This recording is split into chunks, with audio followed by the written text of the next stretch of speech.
So, okay. So, now, there's a number of things to consider if you're thinking about performance prediction, and one of them is, to what degree do people vary in terms of their performance capacity? And you might say, well, there's very little performance variability, or you might say there's a tremendous amount of performance variability, or you might say there's an absurd amount of performance variability. And it turns out that the claim that there's an absurd amount of performance variability is the proper claim. IQ is normally distributed, so is conscientiousness, but productivity is distributed along the Pareto distribution, and I'll show you why. And that follows a law called Price's law from someone named Derek de Sola Price, who was studying scientific productivity in the early 1960s. And what he showed was that a vanishingly small proportion of the scientists operating in a given scientific domain produced half the output. And so what you see, and this, what's happening is that to do really well at a given productive task, which would also include generating money as a proxy for creative productivity, is that you have to be, a bunch of things have to go your way simultaneously. So maybe you have to be really, really smart, you have to be really, really lucky, you have to be really healthy, you have to be really energetic, you have to be really conscientious, you have to be in the right time at the right place. And maybe you also have to have the right social network, right? Like, so it's a lot of things, and each of those are small probability. Each of those are small probabilities, and then if you multiply the small probabilities together, you get an extraordinarily tiny probability. And you have to have all those things functioning before you're going to end out on the extreme end of the productivity distribution. But if you do end up there, then you produce almost all of everything. So it's a tiny number of people that produce almost all of everything. That's Price's law. And technically it is, and I mentioned this to you before, it's the square root law. The square root of the number of people in a productive domain produce half the output. Right? So if you have 10 employees, 3 of them produce half the output. If you have 100, 10 of them produce half the output. If you have 10,000, 100 of them produce half the productive output. And so what that also means is that because there's massive variability in performance, you don't have to shift your ability to predict performance very much up towards being better at it to gain substantially on the positive side, because there's so much difference in productivity. And that actually happens to be also a function of the complexity of the job. If the job is simple, which means this job has 10 rules, you know, maybe that's a janitorial job, let's say. You know, it takes a little while to learn it, but once you've learned it, you basically do the same thing all the time. There's not a lot of performance variability in those jobs, and most of that would be eaten up by conscientiousness, and also to some degree by neuroticism, because the people who are higher neuroticism would be more likely to miss work. But general cognitive ability, for example, is not a good predictor at all. It'll predict how fast you learn the tasks initially, but not how well you perform the tasks. But if the tasks you're doing are shifting constantly, so your responsibilities change, or you're in a creative job where you're constantly solving new problems, those are kind of the same thing, then IQ, as the complexity of the job increases, the predictive utility of IQ increases, which is only to say that smarter people can handle complex situations faster. It's like, that doesn't seem like a particularly radical claim. So Price's law dictates that there's massive individual productivity differences between people, so increasing your capacity for predicting performance even by small increments has a huge economic consequence. That was established in the 1990s. The equations were first developed in the 1990s, and that's part of the reason that I started working on performance prediction tests, because I read the economics and I thought, oh my God, you can produce a test that costs $30 times, say maybe you have 50 applicants for the position, $1,500 to administer, and it'll produce increments of something like 30% of salary permanently for the person that you put in the position. So let's say you hire a $75,000 employee, and it increases their productivity by 30%, so we'll say roughly $25,000. You get a $25,000 return on a $1,500 investment every single year that person occupies the position. On average, that's 4 years. That's a $100,000 payoff for your $1,500 investment. I read that and I thought, oh, that'll be easy to sell. It's like, wrong. Even though the economic payoff was so massive. I told you the other impediments that emerged. But the arithmetic, or the capacity to produce these calculations, was established in the 1990s. And I'll show you the equations in a bit here. Okay, so we already talked about what a normal distribution looks like. That's the red line. And a normal distribution emerges as a consequence of chance processes. So we'll take a look at those here. All right, so here's a Pareto distribution. This is the distribution. Remember I showed you with the creative achievement questionnaire that almost everybody stacked up at 0? People have 0 creative output. The median person has 0 lifetime creative output. And then there's a tiny proportion that are way the hell out on the right-hand end of the distribution, right? Those are the people everything is cycling forward for them. And as they get more well-known, of course, they get more opportunities as well. So I'll just run this simulation for you, okay? And this shows you why the Pareto distribution emerges. Now you have to watch this quickly because it's a fairly fast animation. So here's what happens. Everybody starts out with $10. There's 1,000 people playing the game. Everybody starts out with $10. I have $1, you have $1, I flip a coin. If I get heads, you give me $1. If I get tails, I give you $1. We go around and we trade with everyone. Okay, so the first thing that happens when people start to trade is this. Normal distribution develops, right? Because some people lose and some people win. It's just like the Galton board that I showed you. Okay, so you keep playing. People start to stack up at 0. Watch. Because they lose 10 times in a row. Bang, they're done.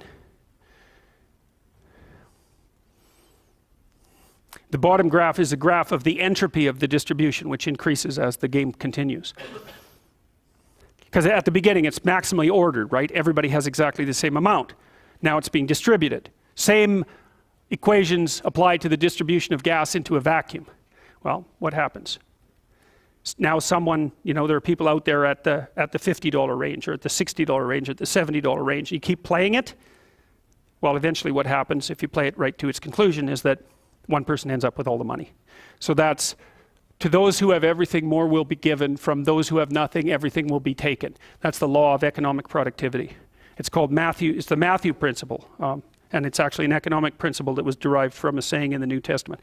I'll tell you some more about this on Tuesday, because I didn't get through all of it. I want to finish up the performance prediction lecture and show you a couple of things I didn't get to show you the last time that we talked. And then I want to do the closing lecture since we're done today. So we'll start with the performance prediction end. So I've been thinking more about this Pareto distribution issue because it's a really big deal, and it's difficult. It's still difficult for me to understand. See, I didn't really learn about this till about 10 years ago, which is quite a shock to me because it's such a fundamental phenomenon that it seems to me that it would have been addressed in my training somewhere along the way. And so I'm still thinking it through, what it means exactly. Now, here's an interesting thing. You know that IQ is normally distributed, and it's a good predictor of long-term performance.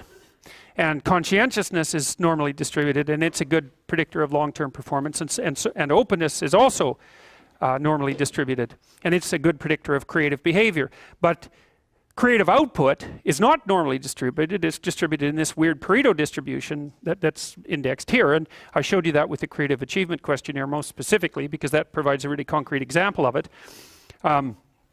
So it looks like the capacity to think creatively might be normally distributed. That would be openness, say, and intelligence. But the consequence of that turns into this strange Pareto distribution. And the Pareto distribution with regards to creative achievement was best, the catastrophe of it in some sense is best indexed by the fact that, if I remember correctly, 70% of people who complete the creative achievement questionnaire, which indexes lifetime creativity, score 0. So, and 0 is a strange number. 0 isn't like other numbers. And the part of the reason for that is that it's difficult to do anything with nothing. So, if you buy a stock and the price sinks to like 2 cents a stock, you're still alive. But if the price sinks to 0, you're done, right? That's it. The game's over. And that's the thing about 0. When you're hit 0, or maybe when you're at 0, the game is over. And so there's these weird barriers to moving forward in life. And you see this, there's a poverty trap that's sort of like this too. Like if you're so broke that you can't keep up with paying your bills, it's really, really difficult to get out of that because you can't get a bank account, for example, and you can't pay your rent. And there's economies of scale that you can't take advantage of because you don't have any money at all. And so you can't get going in the game. And then, so there's the problem of starting out with 0, which is a big problem and very difficult to get out of. And then there's the problem of falling to 0 if you are in the game, because when you fall to 0, then it's very difficult to get going again. And so now I want to show you something about how trading games work. so I think we closed with this last time, but so this is a graph that shows you how a Monopoly game starts, roughly speaking. But you could say this is how you would set up the world if you wanted perfect equity, if you wanted everybody to have the same outcome. Everybody would have the same amount of money. In this case, it's $10, and so it's dollars along the bottom axis, and its number of players along the left-hand axis. And you can think about this as a Monopoly game. Everybody starts with the same amount of money, and then you start trading randomly. And you know, if you have $10 and you're trading $1 each trade, if you have enough people, some unlucky person is going to end up with $0 after 10 trades. And if they end up with $1 after 9 trades, they still have a chance of recovery. It's a low chance, but it's not zero. But once they hit 0, they're out of the game. And so what happens is, if you run this simulation, you have people flip a coin to determine how they're going to trade, then this is what happens. So the first thing that happens is you generate a normal distribution, because some people win and some people lose, and most people sort of half win and half lose, but some lose continually and some win continually, and so it turns into a normal distribution. That's fine, but then when the game continues to play, then what happens is that people start to stack up on the zero end of things, and a tiny proportion at the upper end. And if you play the game right to cessation, which is what you do if you play Monopoly, for example, somebody ends up with all the money. And the funny thing about playing Monopoly, as you know, if you've played Monopoly multiple times, is that the probability that you'll win continually across games is pretty low. You know, there's a lot of randomness in Monopoly, and if you play with the same 5 people, 10 games, the probability is pretty good you're not going to win more than 2 games. So there's chance elements that come into play that determine the outcome. And so anyways, I was thinking about this a little bit more last night, and somebody asked me, I was talking about it with somebody, and he asked me if the Pareto distribution was a necessary consequence of the fact that production is, number 1, measured, and number 2, social. And I thought that was a really interesting question. It's like, do you get a Pareto distribution every time creative output ends up being measured in some way? And even if you can conceptualize it, so because it might be, the idea might be that anything that you can assign monetary value to is, first of all, is something you can measure, because assigning monetary value to something is in fact measuring it, right? You're measuring it with money. And then as soon as you assign a monetary value to it, you can trade it, and it also takes on some aspects of a zero-sum game. And most of the things that we talked about with regards to the production of Pareto distributions were measured entities and were trading games as well. So even because I mentioned to you, for example, that number of basketball hoops successfully managed by NBA players is Pareto distributed, but that's also, those are measurable with money, because of course you get paid to do it, and it is a social game. And so maybe it is an inevitable consequence of trading in a social game that you produce Pareto outcomes. And then I was trying to figure out why, and I've always had this suspicion that what happens to people is that as they move towards 0, positive feedback loops get set up so they're more likely to hit 0. And as they move away from 0, positive feedback loops get set up so that they're increasingly more likely to move away from 0.